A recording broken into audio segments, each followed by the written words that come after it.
So daripada belajar dan juga pengalaman, kita campurkan dua-dua tu dan kita kongsikan semula kepada orang ramai. Kalau saya stick dengan satu ilmu yang saya ada je, ke depan susahlah saya, kan? Bila mengajar ni, kalau boleh saya tak nak simpan apa-apa. So saya bagi semua. Setiap kelas yang saya buat, saya akan khususkan modul tu ikut objektif.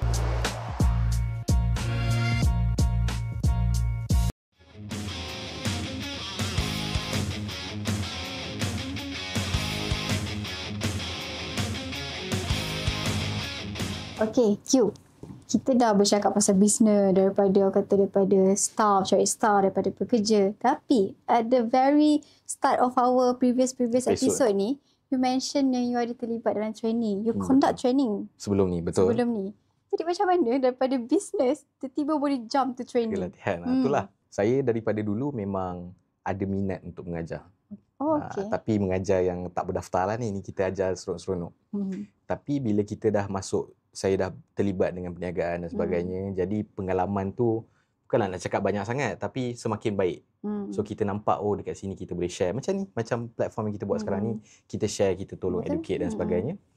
Tiba-tiba one of my friend call. Dia kata, kita nak pakai pengajar untuk digital marketing. Masa tu pemasaran digital. Saya cakap dengan dia, boleh nak mengajar ni, tapi saya tak berdaftar dan sebagainya. Macam okey ke? Lagi satu saya risau, ilmu saya ni cukup ke tak kan? Jadi saya cakap dengan dia, okey boleh.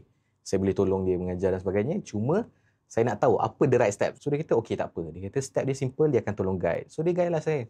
Itulah saya terjerumus dalam mengambil latihan ni. Dan kita ambil sijil HRD Corp. Oh, HRD Corp punya certified trainer. Ataupun kita panggil TTT lah, train the trainer. So ambil sijil tu and then barulah saya start mengajar. Dan pada masa tu sebenarnya saya masih berniaga lagi. Bukanlah nak kata saya dah tak berniaga, tapi alhamdulillah masa tu dah ada staff sikit-sikit. And then part time je saya buat mengajar ni. Dan pada ketika tu banyak, bila kita jumpa ni sebenarnya, pada saya, bila kita pergi ke kelas-kelas kan, dia dua benda. Satu, you boleh dapat ilmu daripada orang yang mengajar. Dan kedua, sebenarnya you buat satu circle networking dengan orang-orang yang datang. Macam saya, tiba-tiba saya jumpa usahawan-usahawan lain yang mungkin kita boleh join venture, kita boleh kerjasama dan sebagainya. Walaupun saya mengajar, tapi tak apa. Ni ialah peluang untuk kita kenal orang baru. Sebab lagi besar you punya connection, lagilah bagus. Kan? So saya pun join dan makin lama alhamdulillah bila dah habis kelas tu, respon yang baiklah kita dapat daripada pelajar-pelajar dan sebagainya. Makin lama kita makin, tertarik. So saya pun, kita start untuk belajar dengan lebih fokus lah on that side. So fokus daripada belajar dan juga pengalaman, kita campurkan dua-dua tu dan kita kongsikan semula kepada orang ramai. Sampai satu tahap khusus yang dianjurkan, yang minta saya jadi pengajar tu, dia punya yuran dia boleh kata dalam 1,500. 1,500 untuk setiap individu. Berapa jam tu? Yang tu kita ada yang sehari, ada yang 2 hari. Ikut program. Tapi lebih kurang lah, ada yang 5 hari. But they willing to pay. Betul. To learn. Betul. Kan? Sebab untuk sesetengah orang dia nampak kepentingan untuk sentiasa belajar. Bayangkan saya sendiri pun, saya yang mengajar, saya yang berniaga, saya pun belajar. Sebab kita sentiasa, ialah macam saya cakap, digital ni, bila kita cerita tentang digital, sentiasa berubah dengan cepat. Betul. So kalau saya stick dengan satu ilmu yang saya ada je, ke depan susahlah saya. Kan? So itu makin lama bila kita mengajar ni, saya mula sedar sebenarnya bila kita borak-borak dengan, kita bercakap dengan pengajar yang lain. Kepuasan mengajar ni sebenarnya dekat mana? Kalau saya tanya Anis lah agak-agak lah kan. Bila kita mengajar, mungkin Anis ada pengalaman sikit-sikit mengajar. Our students, our trainees to get what they want lah basically kan. Betul. You bayangkan saya pernah mengajar satu kelas dekat, saya dulu banyak buat kelas dekat belah Pantai Timur. Saya banyak dapat belah-belah Kota Baru, belah-belah Terengganu. Kita ada buat dekat Besut dan dekat Pahang. Jalan-jalan lah saya kat sana. Situ ramai usahawan. Situ ramai usahawan, betul. Jadi, you bayangkan ada satu time tu saya niaga macam biasa kan. Training dah selesai. Ada yang WhatsApp saya, dia cakap, alhamdulillah saya ikut apa yang cikgu cakap, ni tengok follower saya dah meningkat. And then sale saya naik. Yang penting sale lah kan. So, bila dapat message macam tu kan, ini yang bagi saya motivasi untuk terus buat lagi kelas dan sebagainya. Dan tambah lagi ilmu. Saya punya point macam ni. Bila mengajar ni, kalau boleh saya tak nak simpan apa-apa. Maksud tu, saya nak bagi semua. Macam saya dekat Mainik ni, kat luar saya tak ada buat kelas lain. Memang dekat Mainik je saya buat. So habis-habis lah. You dapat semualah. Tak ada macam kena bayar untuk kelas lain luar pula kan dengan queue untuk dapat next knowledge, tak ada. Kan macam Anis perasan kita ada juga buat latihan-latihan yang macam percuma ni.